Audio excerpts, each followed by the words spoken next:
جنت کیسی ہے، بتاؤں کیسی ہے؟ ایک واقعے سے پتہ چلے گی جنت کیسی ہے۔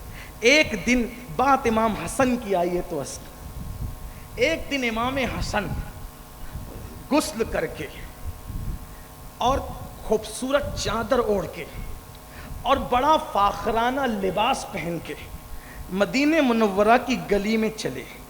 امام حسن تھے بہت خوبصورت، کتنے خوبصورت تھے بتاؤں؟ حضرت ابو ہریرہ کہتے ہیں میں نے اپنے آقا کی صورت کے مشابہ اگر کسی کی صورت دیکھی ہے تو وہ حسن ابن علی ہے۔ جو تصویر مصطفیٰ کتنے خوبصورت ہوں گے، کتنے خوبصورت ہوں گے آپ اندازہ کریں۔ لیکن مورخ لکھتا ہے کہ زلفیں شانوں کو چھو رہی تھی اور سیاہ زلفیں تھی، کندھوں کو چھو رہی تھی، اور سر پہ عمامہ تھا، اور پھر وہ چال ایسا لگے جیسے عرش فرش پہ آ گیا، یا یوں لگے جیسے 14ویں رات کے چاند نے ابھی ابھی بدلی سے اپنا چہرہ نکالا۔ کتنے خوبصورت ہوں گے، اور وہ خوبصورت اور فاخرانہ لباس۔ چلے تو سامنے ایک یہودی دکھا، وہ یہودی بھوکا پیاسا، چہرے پہ جھریاں پڑی ہوئی، بال بکھرے ہوئے، پریشان حال، ہاتھ میں پانی کا مشکیزہ تھا۔ امام حسن کو اس انداز میں دیکھا، ظاہر سی بات ہے اہل بیت سے جلنے والوں کی کمی تو ہے نہیں۔ کیا بات ہے؟ اس یہودی نے اس شان سے دیکھا سید کو۔ اور ایک بات بتاؤں، حسن وہ سید ہے جس کو رسول اللہ سید العالمین نے سید کہا، اور منبر پہ گود میں لے کے کہا میرا یہ بیٹا سید ہے۔ ہاں توجہ کرنا، کیسا وہ سید ہے، ہائے ہائے۔ اور کون کیسا سید؟ جس کو ولیوں کا سید کہتا ہے۔ کیا کہتا ہے؟ انا الحسنی والمخدا مقامی، کہ میں حسن کا بیٹا ہوں اس لیے میرا مقام اللہ نے بہت اونچا کر دیا۔ توجہ تو کریں، یہ امام حسن۔ تو بہرحال اس یہودی نے دیکھا، جل بھن گیا اور کہا حسن ایک سوال کا جواب، حسن ایک سوال کا جواب دو۔ امام حسن بہت بڑے عالم تھے، ڈائریکٹ رسول اللہ کے شاگرد تھے، مولا علی کے شاگرد تھے، اور ایک بات بتاؤں سیدہ فاطمۃ الزہرا کے شاگرد تھے۔ توجہ کریں اس سے۔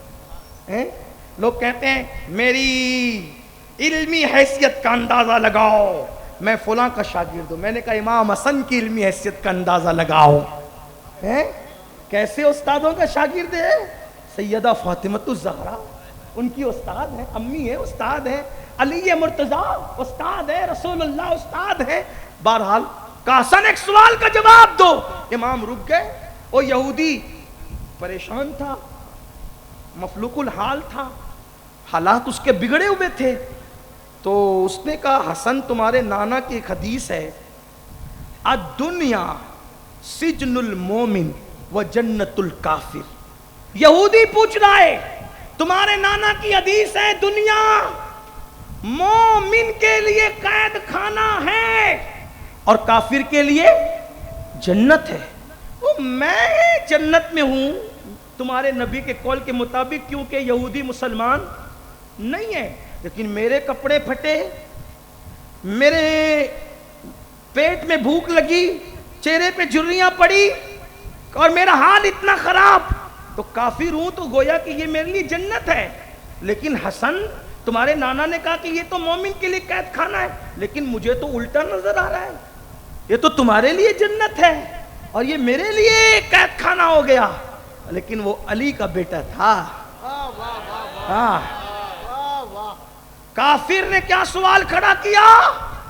تم اتنے اچھے لباس میں، اتنی قیمتی ہزاروں کی چادر، ایسے ایسے کپڑے، یہ شان، یہ شوکت، یہ تو اس کو احتشام، یہ تو تمہارے لیے جنت ہے اور میرے لیے قید خانہ ہے۔ لیکن جبکہ تمہارے نانا نے تو الگ کہی، لیکن امام حسن نے کہا اصل تو سمجھا نہیں، جو جنت میں میرے لیے نعمتیں اللہ نے تیار کر رکھی ہے وہ تجھے نہیں پتا۔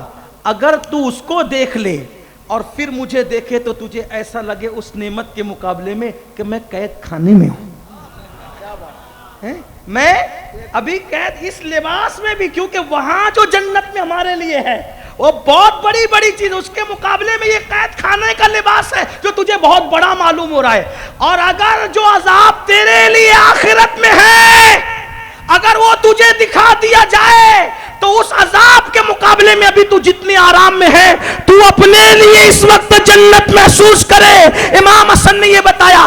اب مسلمانوں اندازہ کرو کہ اللہ نے ہمیں دنیا میں کتنے عیش و آرام سے رکھا ہے. جب قید خانے کے آرام کا یہ عالم ہے تو پھر جنت کے آرام کا عالم کیا ہوگا؟ آپ کہیں گے امین القادری کیسا آرام؟ میں نے کہا بے چین ہوتے ہیں تو مخدوم اشرف کی چوکھٹ پہ چلے جاتے ہیں، بے چین ہوتے ہیں محبوب الہی کی چوکھٹ پہ چلے جاتے ہیں، بے چین ہوتے ہیں شیخ عبد القادر جیلانی غوث اعظم کی چوکھٹ پہ چلے جاتے ہیں. اور جب کسی کی چوکھٹ نہیں ملتی، جب کہیں سے بھی نہیں ملتی ہے، سکون کی دولت تیرے دیوانے تیری محفل کو سجا لیتے ہیں.